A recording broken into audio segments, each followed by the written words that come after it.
Hello. Today my guest is Jocelyn Harvey, um, author, recovery, and organization.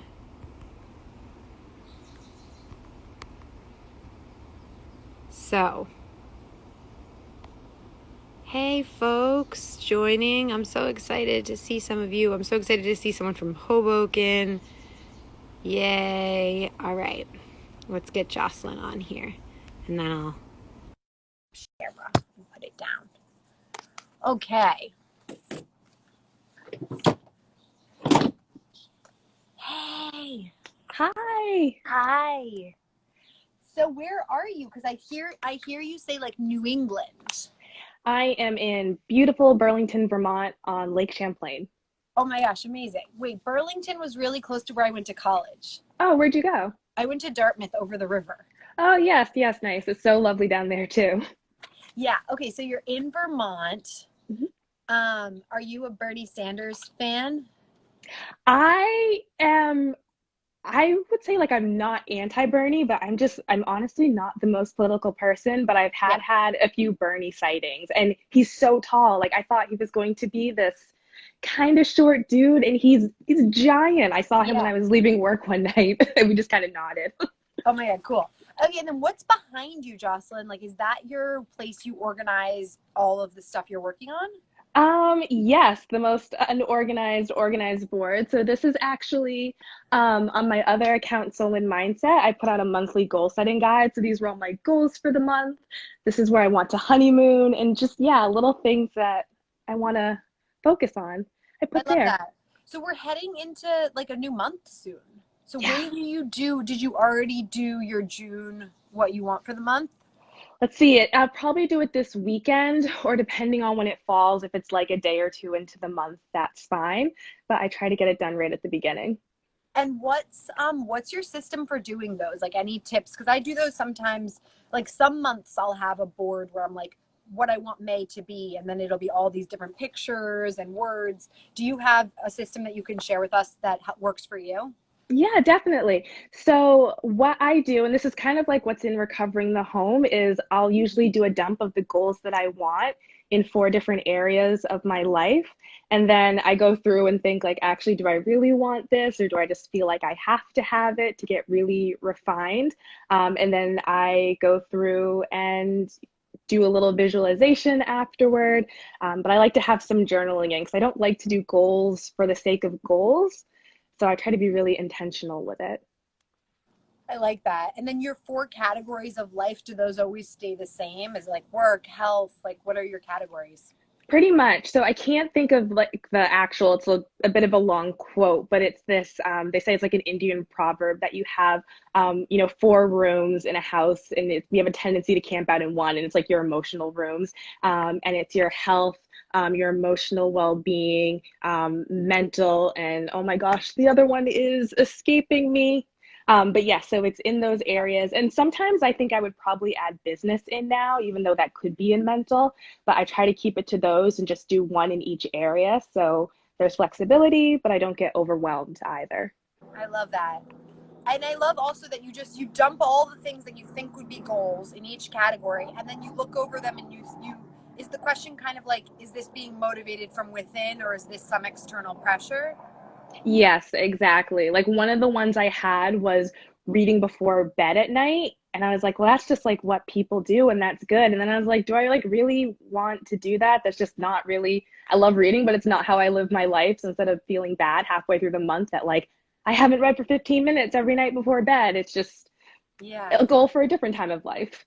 I just want to say, for the people who have joined and for people who are later, like I really love you. I really like have I love doing these daily interviews because I'm getting so lucky with the people that I end up meeting. And what I love about you is like you're this businesswoman who, puts emotions and like personal strength and recovery into the fabric of the businesses that you're creating. Um, and I love your connection to sobriety. For me, that's been like very key in terms of creativity. Um, and I just want to start by having you share some of your story with the people who might be new fans. Yeah, so the whole the recovery story. So how old am I? I'm 29. I got sober right before my 25th birthday.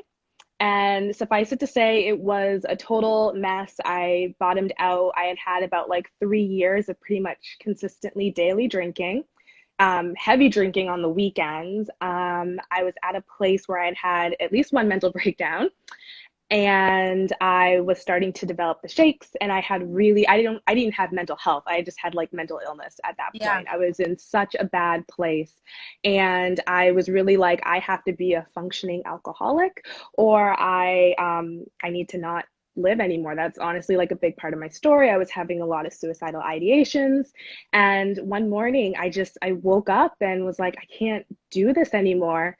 And I got sober, which is just crazy too, going from drinking like every single day, almost around the clock at the end, to being Yeah. like, nope, no more. Right, right, right.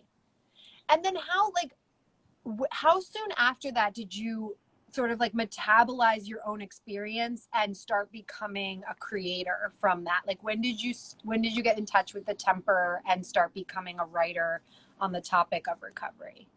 So that actually happened with the temper. I would say maybe I was around 2 years sober.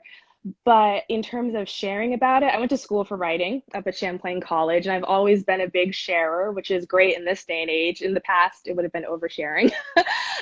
So about like 2 weeks sober, I actually wrote this long post that was like, "Hey guys, this has been my life for the last few years, and this is now." And I started being really open about it right from the get-go, Yeah. and that's definitely how I got the attention of the temper. Yeah. And yeah, it kicked off pretty quickly, but I needed it to be there. It wasn't so much if I don't share that I'll drink, but I just needed to be open about it because I knew there must be other people out there who Yes. were going through the same things. I'm going through like crazy filters. I'm trying to get my lighting okay because I feel like it's a little bit dark here today, outside. Um, I struggle with lighting as a black person all the time. It was really funny. I was on a coaching call with my coach, and like she's white, and like she was struggling with lighting where she lives, so she was like really blown out, and where I was like really dark, and we're both just like we can't see each I other. love that. Oh my God. What do you like, okay, so starting at quarantine, I started doing like daily interviews, and like I had a friend today send me like kind of like a nasty message that was just sort of like passive aggressive, and like I reached out to some woman who like is a leader in confidence to me and who helps me with that. But like when you were going through being more open about yourself, who you are, just being more out there, like how did you deal with comments that came to you that were a little bit like undermining from friends who you thought might be supportive? I really lucked out. I had one person in my life, and they were like a work acquaintance and like an actual acquaintance, not even a friend, that like made this subtle like, "Oh, how's your cleanse going?" And like I knew she was reading my stuff and knew where I was at, and I kind of just brushed it off. But I think the fact I was just so open about it from the get go and was like, "This is it." Like people could have either decide like I'm along for this or I'm not. But I would say I'm really fortunate. I didn't have to like overhaul my friend group when I got sober. Yeah. Yeah. And then like which resources have you used for like managing your business? Like, you have like ebooks, you've created a book. What have you used to help you sort of sharpen up your skills in that way that you've been able to be successful? Yes. So I had a writing coach, and she's now my business coach for my new venture, Soul and Mindset.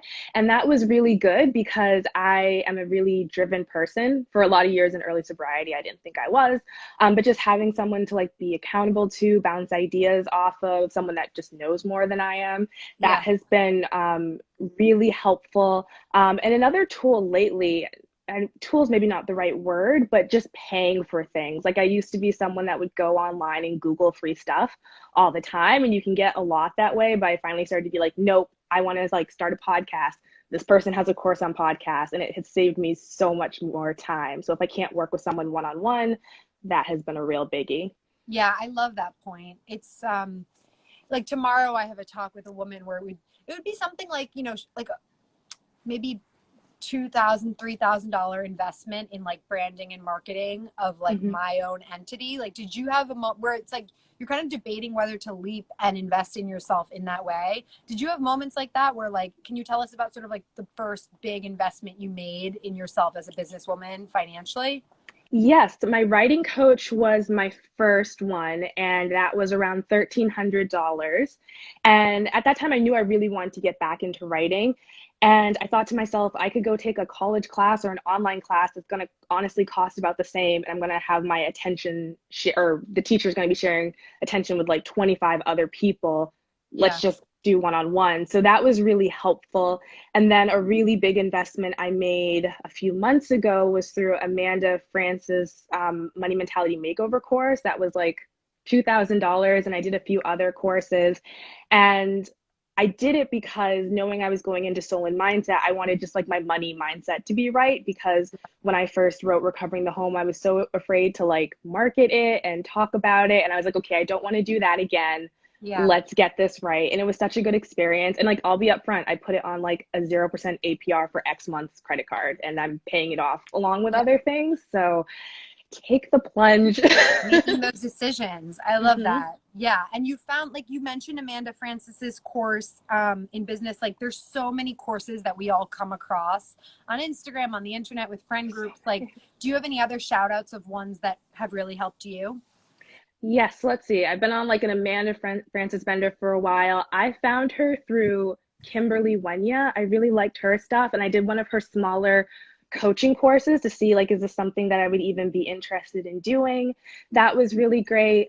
I don't do a lot of her work anymore, but I started doing a lot of inner work with Lacey Phillips of To Be Magnetic. It used to be called Free and Native, but it's been To Be Magnetic for a while. That Yeah. was really helpful and definitely at like a lower cost starting point. Yeah. Those were the ones I really got into. I love it. Okay, so I just, so you know, just a tiny bit about me. I used to be a private chef, and a lot of what I would do would be organizing kitchens. So I have a Mhm. huge passion for like organizing stuff and organizing life and spaces. So I love the topic of that book you wrote, Recovering Your Home. And Thank you. I just started to watch your highlighted stories, and something that really stood out to me is like, I think it's like your first step is understanding, and you tell people to look at a space that's giving them trouble, like a closet or a room, and to look at it and say like, what isn't working, and what you know, you more specifically, you say like, what adjectives or words do you see in this space that aren't making you happy.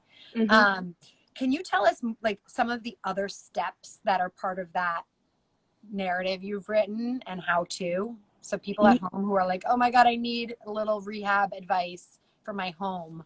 Of uh, course. yeah. So the first one is understanding, and then there is aligning, which is essentially your decluttering stage. And you declutter based off of the positive phrases you came up with in the first. And then you have reflecting afterward, which is just one of the most important points, I think. And then personalizing, which is the shopping. But I'll hop back to the reflecting really quickly. And why I think it's so important is so many people, and I've done this in the past, when you're decluttering, you're like just throwing things in piles and you're not really thinking about it. And then you go out and you end up like reacquiring, variations of what you just got Yeah. rid of. So Yeah. it's really being like, why do I not want this anymore? Just to remind yourself before you go out and shop again. I love that. How did you come up with that structure? Like, did you look at like a million how to's? Did you read a bunch of like home organization books and like saw what didn't work for you? It was, I would say, my own, because I'm just naturally organized. So it's not like I per se took myself like through that and was like, I'm going to write about it.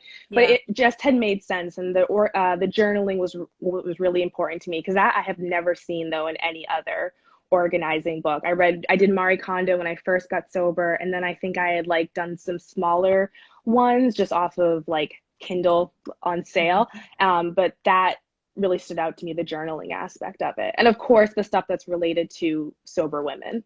Yeah, I know. I love the connection you drew between organization and sobriety, because I think there really is that impulse once you make a major change to take like, substances that are causing you destruction, or harm out of your life, you have this like new sort of zest and you do want to clean up other areas. Hmm. So what was your relationship to like staying organized while you were using versus when you became a person in recovery?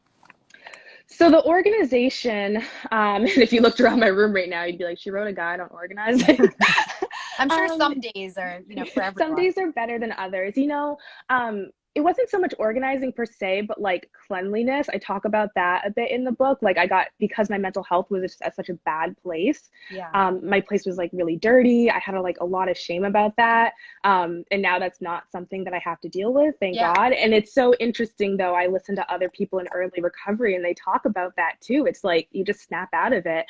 Um, and the thing that really changed for me the most, though, when I got sober was shopping because I used to have a different Instagram account and it was so much like buying things that I thought would photograph well or get attention. And then I got sober and was like, wait a second, is this what I want to do? Or I was such a like drinking foodie. Like I still love food, but I went Yeah. out to good dinner so I could just have a lot of wine and it be socially acceptable. And it was like, I'm 25 years old. Do I need this like $150 like shirt anymore to go out? Like I Yeah. don't live in New York City. So Yeah. that was what was like really eye-opening to me was like creating a place that I loved for my current self, not for my future self or my Yeah. Pinterest self. Pinterest was so huge then.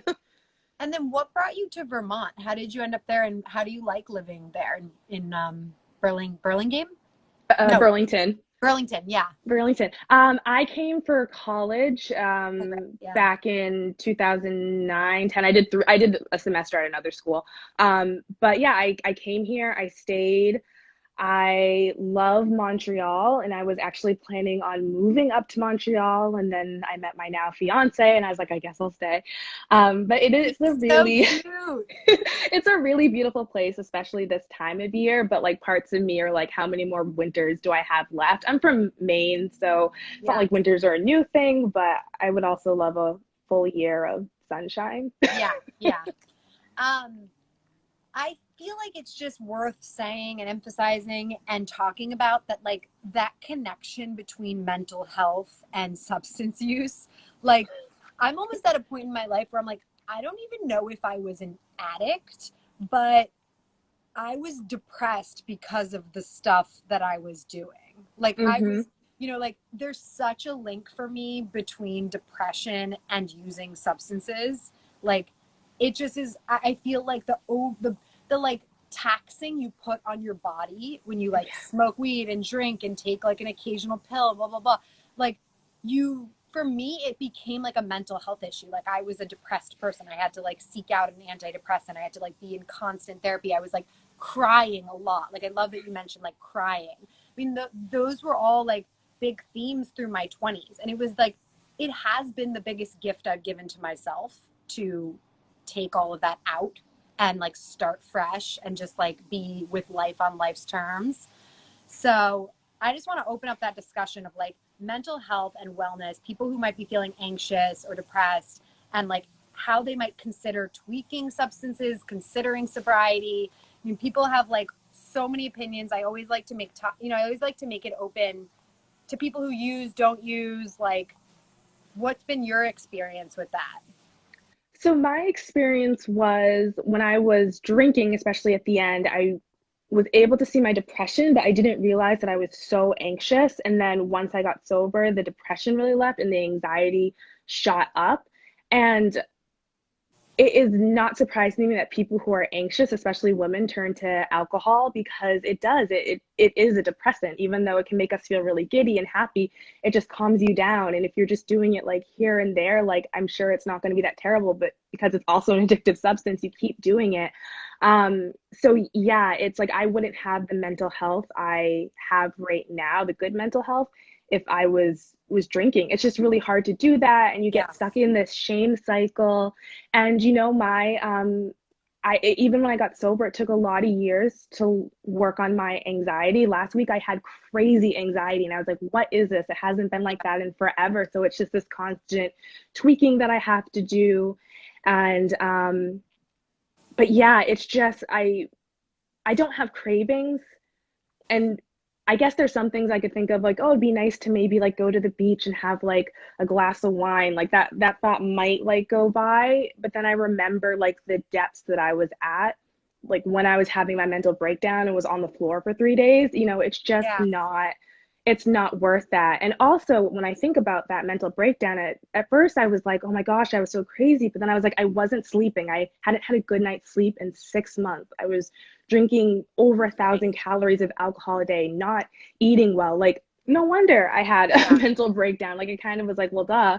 It Yeah. really took the shame out of that.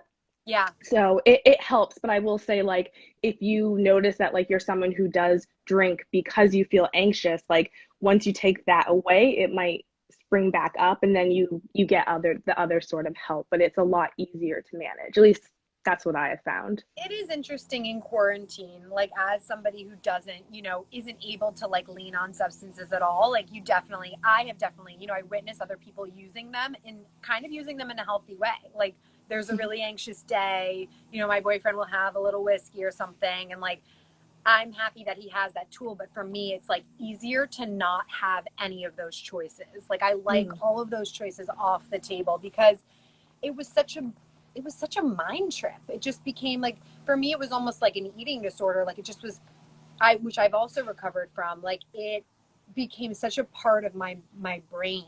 Like am I going to have something? Am I not? And it's really like such a gift to take them off the table. Um, which leads And me that's to true what ask you said you, yeah, about, I was gonna say yeah, it's true what you said about food too, because like that's actually one of the things I've never really struggled with. So like yeah, like I can have like a day where I'm like, oh, I really need like a comfort food and I'll like go out and get, fast food or whatever. And it's like, oh, I feel a little funky, but that's also something that a lot of people struggle with too. So we yeah, all have our thing. yeah. Shopping was a big one.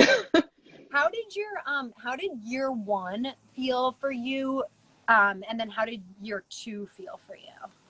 Year one, it was a fog. I feel like I didn't come out of it until like 10 months, but it was honestly, in terms of how early sobriety can go, I thought it went really well. I just felt so much better because I was at such a low point. Like there was really Yeah, only up to go. yeah, Year two, it was more like from year 2 to 3. Yeah, that was a hard year because that's yeah, when I had to do some deep therapy on mom stuff. That was really hard.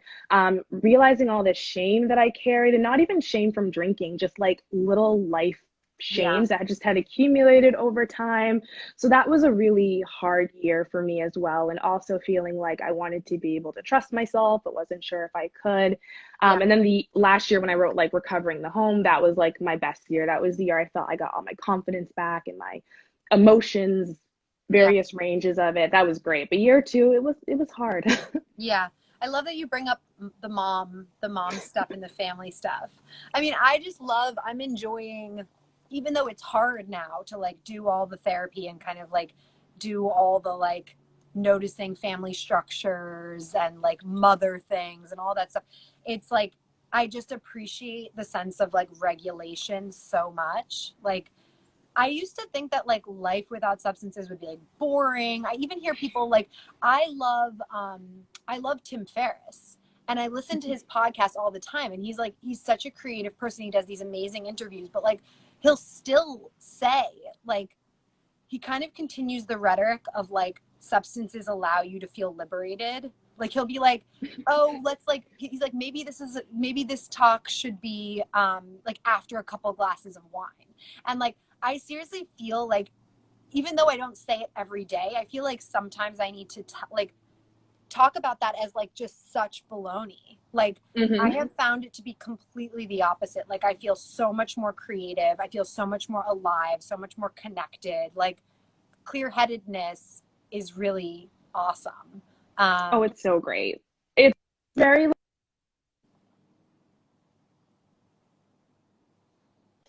wait, what? Are you? am I still here? Yeah, you're here. What did you say? My mom called. Oh, Speaking of nice, moms. nice. Yeah, Um, so what was I saying about the clear headedness? Oh yeah, yeah, like when I hear, people, oh, isn't it boring? And it's like, what was boring? Like spending all day in bed hung over until yeah, like yeah, three yeah, o'clock. Like that was really boring. Or having anxiety after coming back from the bar because like no one talked to me or something. So yeah, I find it's I think what's like the confusion is my life doesn't have that like fake heightenedness to it that it did when I was drinking. Like I'm not wild anymore, but I still feel really content and happy with Yeah. everything that's going on. If I want to feel wild, I'll just have like 2 cups of coffee and off to the races. I want to ask you this. You got an awesome question, but I also want to ask you about like I've been a writer of different kinds. Like I've been a food writer, culture writer, you know, tech startup writer. How does it feel to write about sobriety? Like I just kind of haven't considered it. Like how do you plan your content? Like is it like you're taking a walk, you get an idea? Like tell us a little bit about what it's like to be a recovery writer, recovery themed writer. Ooh, it's hard at times, and I would just say it's hard because you're balancing like, am I doing like moody, introspective, dreamy writing, or am I like, this is what you need to do, bullet pointed out, how much Yeah. is too much to share, knowing your audience. It's interesting because I feel like even in the recovery space online, I almost feel like the right winger of it because like I did do more traditional recovery programs, and when I got sober, like sober curious wasn't even a phrase, and I was very much like nope, like I like bottomed out hard. So Yeah. sometimes I feel like oh gosh, like this might be too intense for some people. Yeah. um but I enjoy it. I think what I came across in this account, which I post to, I'm going to start posting to it more honestly, Yeah. but it felt like you know, on Soul and Mindset, which is my other, like I have a content calendar, I have my topics, and on this account it was really sharing my sobriety of my life, so it felt really odd to think too deeply about like what I wanted to write and to fit it all in. So I needed to like take a step away from it for a few months, and it feels good to come back a little more though. Can you give us like a few examples of your pieces like that you've written for the Temper just so we can get a sense of like the range of what you write about? Yeah. So, okay, this is a really good example of a range. I wrote one piece early on about how going to the movies was a tool in my recovery toolbox. Nice. And that's what my first 4th of July, I was so nervous. I didn't know what to do. I had like FOMO, and I just decided to go to the movies. The Independence Day reboot came out, and it was me and like another couple in the theater. And it was just like, it was so nice. It was a safe space where I could be by myself when being at home alone still felt scary. So there was like that. And then I also wrote a piece on called like Recovering While Black. Nice. So completely at the other end, and that also coupled in with you know, finding a therapist if you're Black, and things to you know, be aware of. So very different ends of the spectrum. You are And so good. I'm so happy I'm meeting you. Kasha, she asked, she is a filmmaker and very amazing woman in LA. She's asking, being so young, did you feel a lot of pressure from social media to be a certain way, be a better version of yourself, try to keep up with your peers? yes, especially because I worked at it was like a 20-year-old startup, but I worked in that place where, you know, you had people that were still drinking, but they were also starting to, you know, develop in their career and get promoted and start to make more money. And I felt behind in that area, especially because I did so well in school and I was so driven, and it felt like I was just like falling flat. So yeah, I definitely felt very self-conscious. Um, I love that you say you haven't had to deal with too much like negative feedback. I mean, how do you, I guess it's the larger question of like, what do the judgments and opinions of others mean to you at this point? Mm, you know, it's not something I really thought about until recently. Yeah. And it was actually because, you know, I spent so many years doing that really hard, deep work, looking at the negative, and I started to feel more positive. Yeah. And that actually scared me because I was like, oh, I don't want to come off as that like fake positivity, like Pollyanna. And it was really scary to me to be like, I want to move in this more positive, happy, joyful, uplifting direction. And I was nervous about what people would think about me. Like, you know, how Right. dare she be like talking about this from a good place, especially when COVID started happening. Um, so, you know, it's something I thought about, but I also am like, you know, I just can't let that hold me back either. Easier said than done on a lot of days, but I love what you're yeah. saying. It's like, I relate to like a lot of what you just said in the sense of like, I was so in touch with like darkness and pain and like sadness, and I like made this switch in my life and became like my outlook is positive and life is good. And I feel like one of the things I struggle with right now is like the occasional dose of just like haterade from someone, just like Hmm. someone who's like stuck in some negative thing, just being like, what are you trying to do? Like, that's basically like, it comes up here and there. And it makes me relate to you, what you just shared. Like, when I think of books I want to write, sometimes I'm like, I want to write about like the malaise of my 20s and like just like traveling and like drinking with a notebook in Italy and just like all of this like sadness and weird romances and all this stuff. I'm like, I don't want to get too far away from that, because when you're in that, it's like that feels like the absolute truth. You're like, I know what's what in life. And it is almost unsettling to like then make a switch and you are gifted this like ability to speak about life from a really positive perspective. Yeah, it's a strange shift. But I realize I have worked extremely hard for the things that I'm happy for. Yeah. And it's just, yeah, like gratitude's really big, especially in the recovery program that I was in. And I remember it was really hard doing gratitude lists at the beginning. And I started coming around to it, especially a few months ago. And there was like also this acceptance of like, sometimes when you're focusing on the good things in life and the gratitude, like you have to accept that the things that you're happy about, like, are luxury things sometimes. And they're like, are like bragging things sometimes. It can be really hard to be like humble Yeah. and talking about the good things. So it's just like finding that like balance.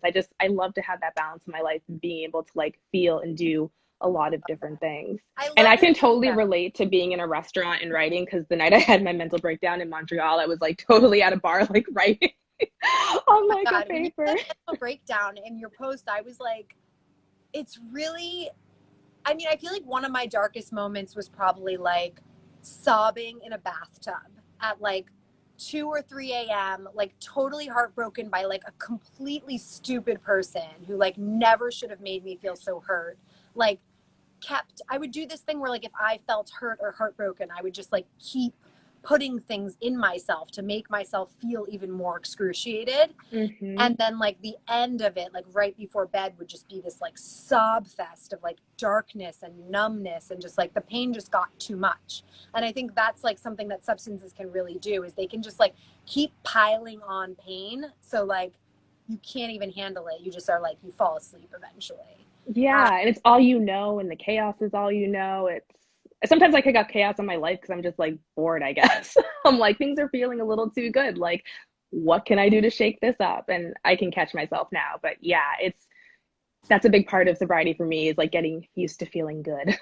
can you talk a little bit about that article you wrote for the Temper, Recovering While Black? Like, what is it that everyone should know about like the unique challenges of race when it comes to recovery? Yes. So kind of just to like preface that really quickly, before I got sober, so I got sober in January.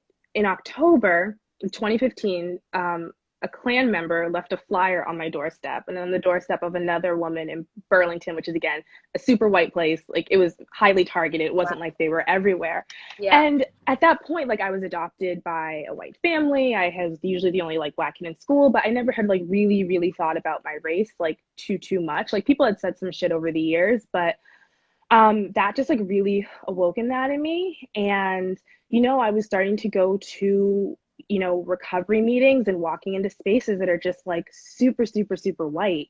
And again, even though I grew up in that, it just, there can just be things that are said, whether it's in recovery or in spirituality, that like don't take into consideration like the experience of people who aren't white, or the experience of people who aren't like men or come from certain financial situations. So I wanted to be able to talk about that, and what it's like being black, and that there's like this idea that there's another layer of microaggressions that when you are a minority that you have to deal with, that I think like women might understand, especially if they're in a really like male centered environment.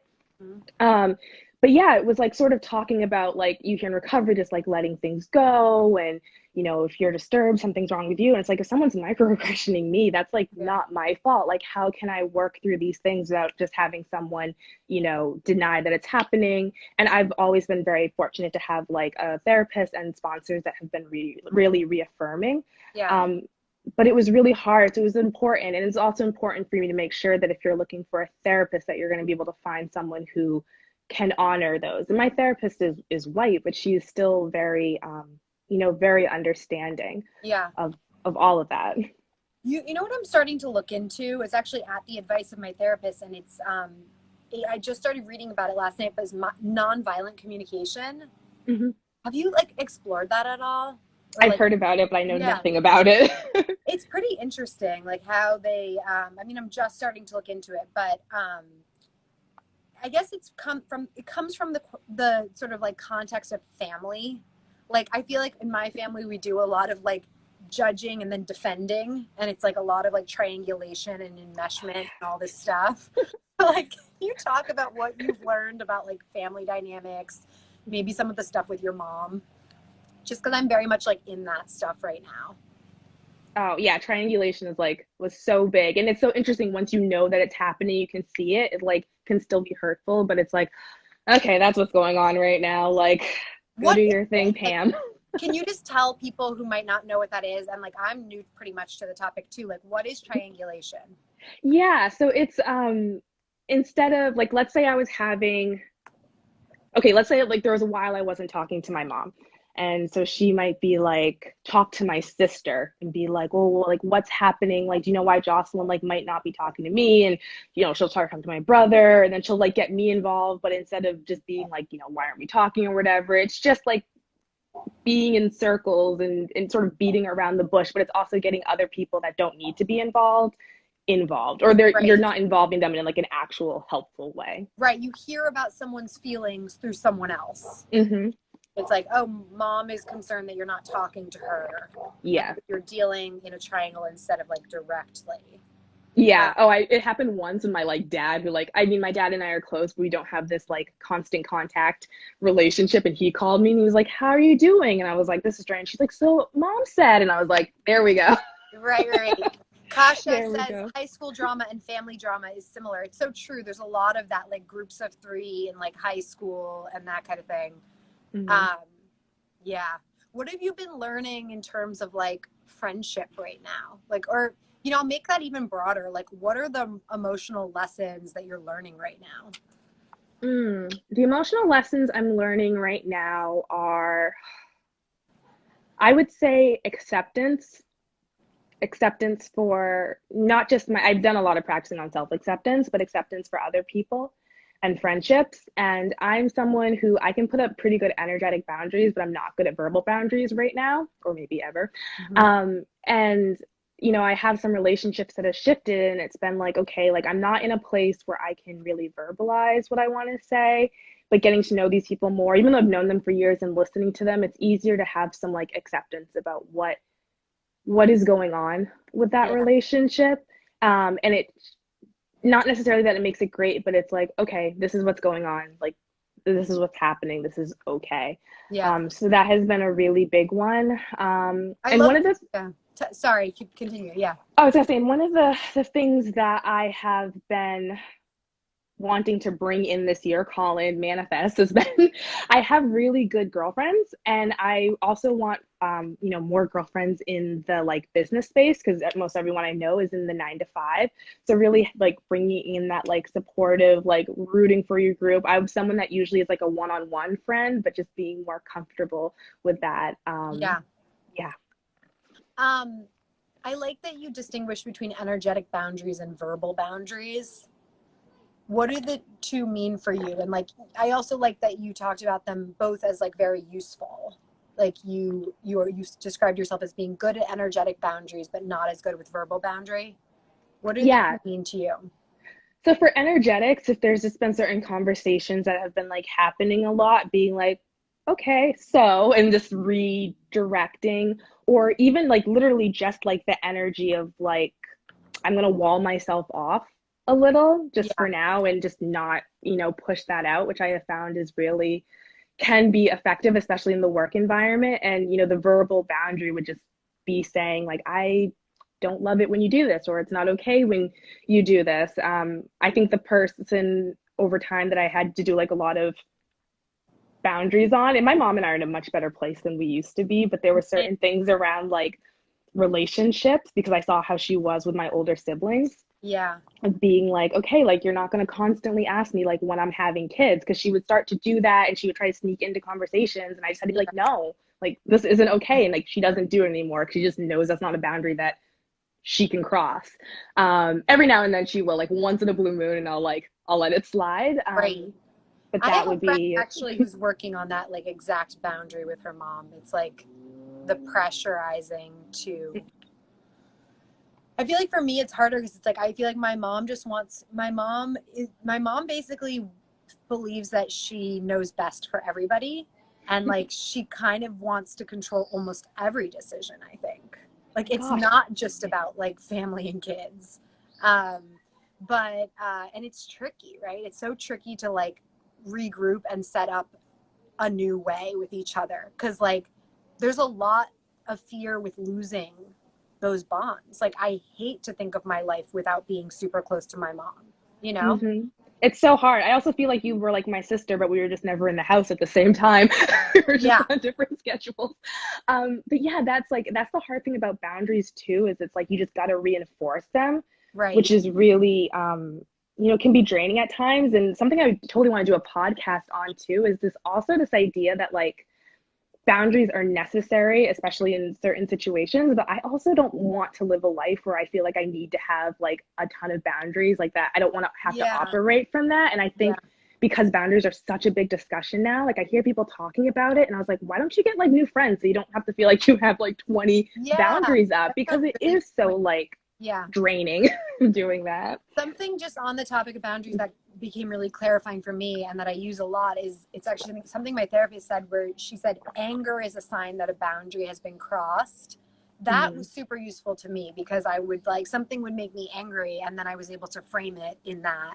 Um, but I know what you're talking about. It's like, ultimately a life that's just all boundaries is maybe not the goal either.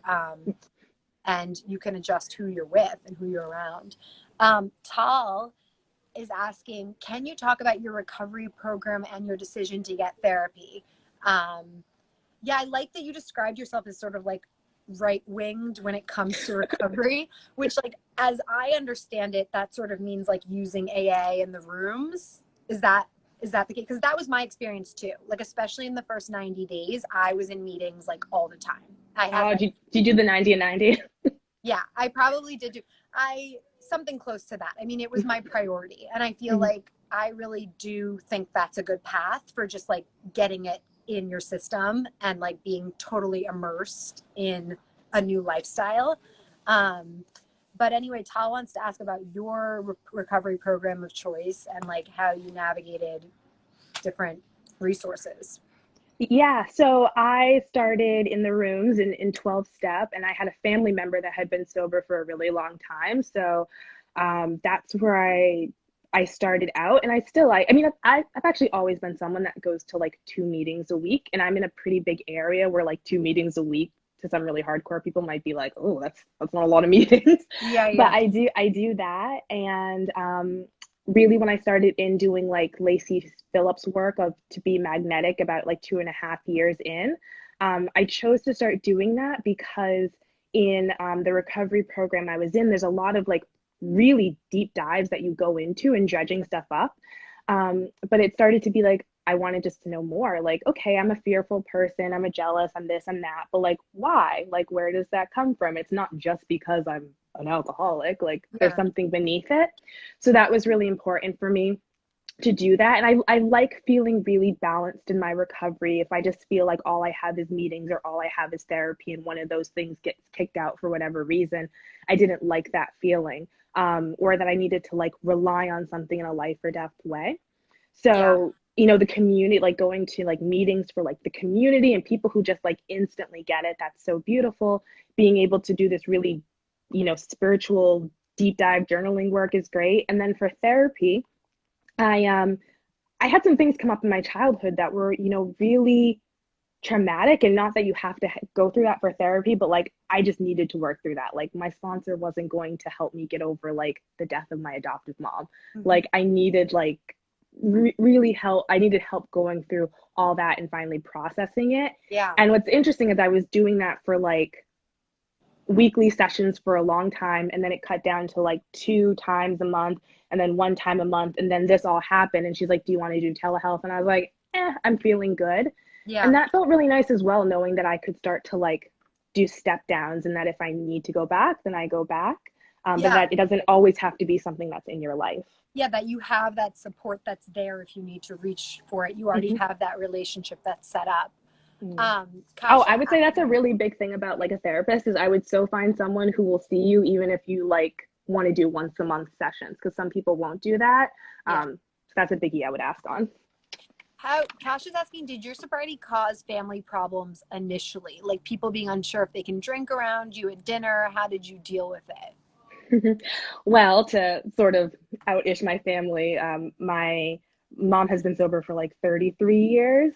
My dad stopped drinking when she did, and then my brother and sister have just kind of always done their thing. So not only did I luck out with having friends that were really supportive, but I just lucked out with a family that Yeah. like understands like what AA is. So that was not really hard. But I will say, when I started going to like therapy and working on my mom stuff, that definitely changed the dynamics of the family, because like my role in the family, I was like, this is not going to be my role anymore. And that shifted. I was out of the Yeah. house, so it wasn't super apparent, or it could have been much stronger, but that's what shifted the most. I love what you just said about your role shifting. Mm-hmm. Um, what does that feel like? What was the role before, and then what was the new role, and how did that transition go? I was kind of like the black sheep of the family, which is an ongoing joke in my household, but I was very much the black sheep. And then sometimes I was like the perfect child, and going back and forth between that. And I was also the one that like got away. Like my siblings still live like 20 minutes away from my parents, but Yeah. it's not like they're all really close either. And I'm the one that, I got that distance. Um, so I felt really alone for a long time, that everyone was just hanging out without me, which I learned was not the case at all. And that Yeah. I wasn't the only one in the family having my own stuff. But Yeah. that is really what, made a turn. I kind of felt like the bad child for a while, the one not checking in, or the one feeling too independent. Yeah. I just have to ask because this topic brings people in who are really struggling. Like, if there's somebody who's watching this now or in the future who's really struggling, do you have any advice for like first things you should do if you're like, wow, I'm getting sick. Like I'm in an addiction and I need help. Yeah. So one of the things, I didn't do this, I didn't know at the time, but if you were like very much like a heavy daily drinker and has been for a while, I would talk to a doctor just in case, because it is one of the few dangerous things to come off of, like to stop cold turkey. Yeah. So if it has gotten that far, and I would say, even if it's something that you don't stick with, like AA is still a great place to start. It's a free resource.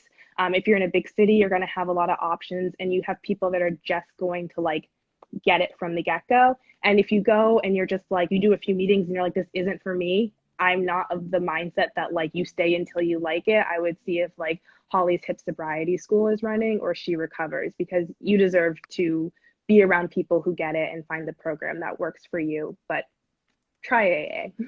I love it. I know AA is so welcoming and so fun, and there are so many different options, and people are almost like they like push themselves onto you as friends, and then all of a sudden you like have all these friends and have all this stuff to do. It's a very nice replacement for all of the Mm-hmm. energy that is put into using.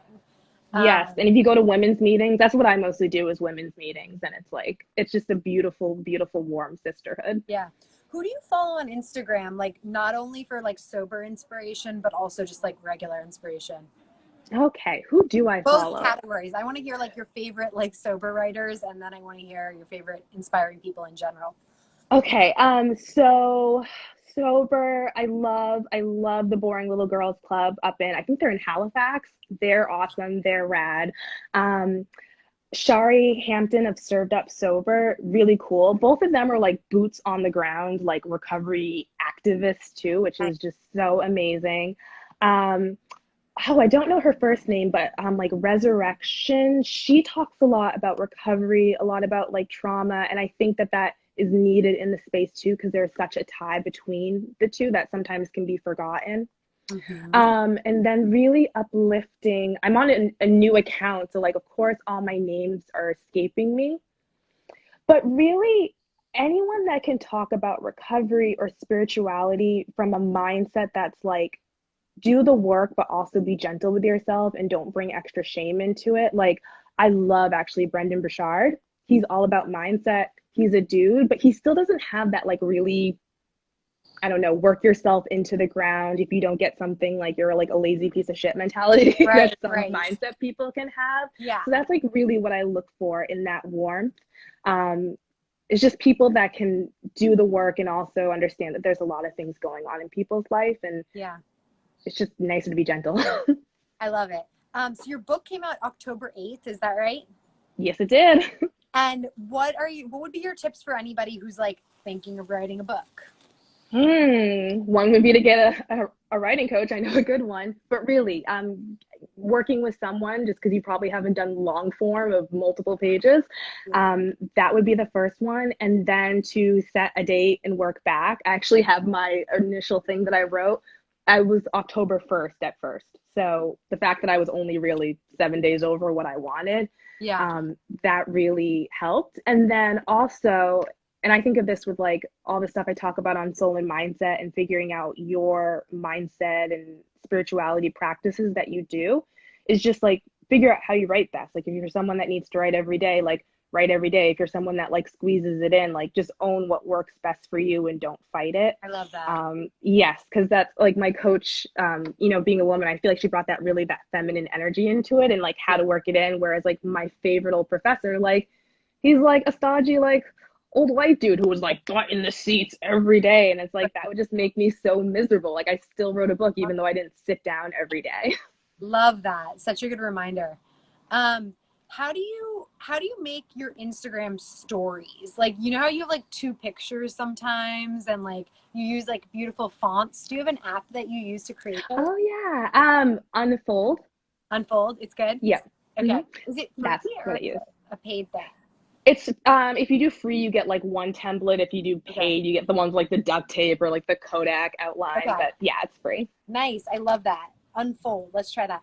And then I love that you posted like I loved looking into like your love story. And I love that you posted, like your wedding ring. What's the deal with Designer Circle Jewelers? Oh, Designer Circle Jewelers. Okay, this is it's this cute little jewelry store at the top of Church Street in Burlington, which is the shopping street. And I don't think they even know this. But I remember in early sobriety, I went in once and like wanted to look for rings, and I just was flat out like, I just want to buy myself a diamond ring. I didn't know anyone. And Yeah. they just like were so kind and let me look through all these rings and everything. And then when we decided to go ring shopping together. I was like, let's start there because there's like a few, bigger names, and they were just so sweet and lovely. Yeah. And I love thrifting, so it just made sense to find like an estate piece. But yeah, it was like so beautiful. But we're also very type A, so it was the most like efficient in and out. Like we're like, Yeah. okay, this is what we want. Like I let's get the love size. Like time to head home. Do you do any special things during like your morning ritual that you could share with us? Yes. So walking's a really big one for me. I try to go walking most mornings. I journal as well. And I will say I'm a total morning person. It's not hard for me to like get up early in the morning. So if you're not, just find a time that works for you. Yeah. I journal. A really great question I've been asking myself lately has been from Brendan Bouchard, and it's who do I need? Who needs me to be my best today? Who needs me at my best today? Love that. And that has been like such a powerful question. And then, Like what was so, your answer? Like the last time you asked yourself that, what was the answer?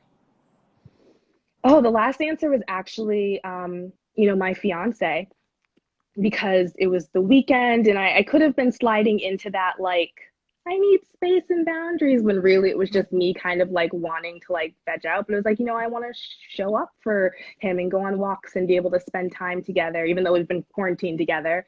Yeah. So that was that was a big one that showed up. And it's not like every day it's like my fiance. Yeah, yeah, It yeah. does change. I love that. I love that question you ask yourself. And then what about like before bed? Anything that you do that helps you out to get good sleep?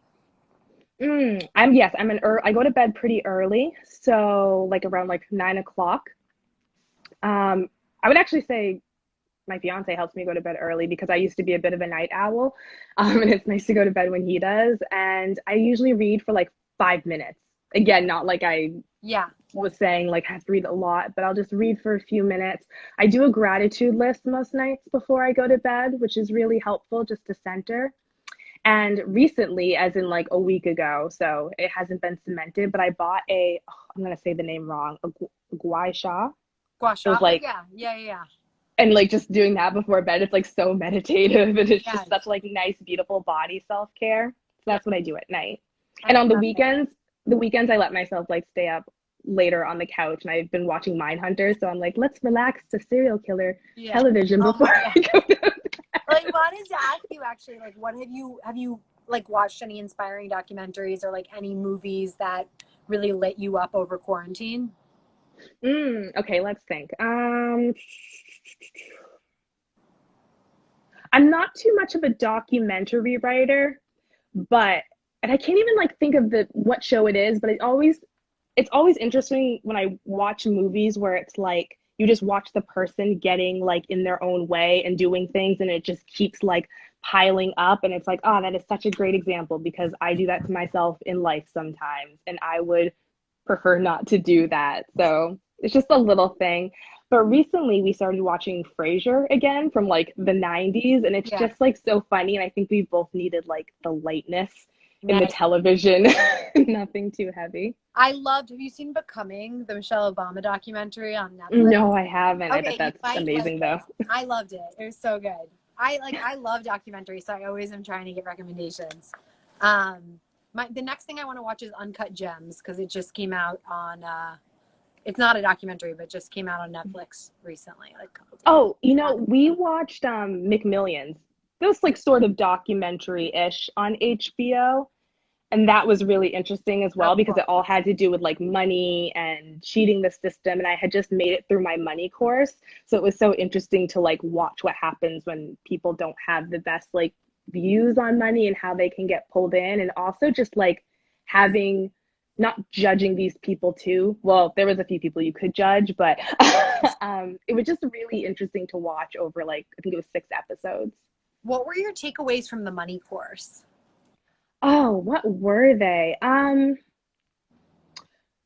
She has, and she like says this in like a smaller thing, so I don't feel like I'm giving her stuff away too Yeah. much. But she has this like idea of overflow, which I loved with money. Yeah. And just like there's like always like more to go to savings, to spendings, and it's just like instead of having this idea like I'll just have enough, there will always be more. And what I loved about that too was that it could apply to so much stuff in life. Like I applied it to joy. Like the more joy I have, it just like keeps overflowing into all these unexpected areas in my life. Yeah. So that was a really big takeaway. And then also just like getting comfortable with dreaming big about the type of money I want or just dreaming big about life. It was weird. It was hard for me to sit down and say, I want these great things. Like I felt icky.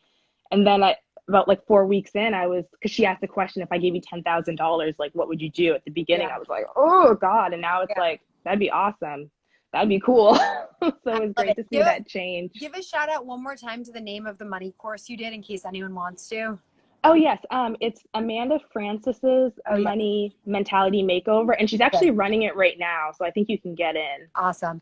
Yeah. Yeah, there's a question. We have like a minute left. There's a question about, does this pandemic make you insecure about finances, future work? Do you have like a day job also in addition to your businesses, or are you full-time business work? I still have a day job, and I'm working from home, so I got that like I'm You do not it all. stressed about Yeah. it. But to be Got completely it. honest, this has come at a really good time Yeah. because I've had that like extra space to really work on and grow my business and Yeah. get comfortable with it. So even though obviously there's a lot of horrendous things happening, Yeah. for that it's been oddly good. My friend Lucas has been encouraging me to come up with a theme, and he's like, I think all your interviews should be about creating a better future. So I wanted to ask you, like, what kind of future do you want to see for us as a country? Mm, empathy. Just more empathy for people. I think we can all try to practice that today. A little Hmm. empathy to ourselves, which is hard and a good one, and to others. Um, how can we support you? We have 30 seconds. What should we look at? Should we follow you?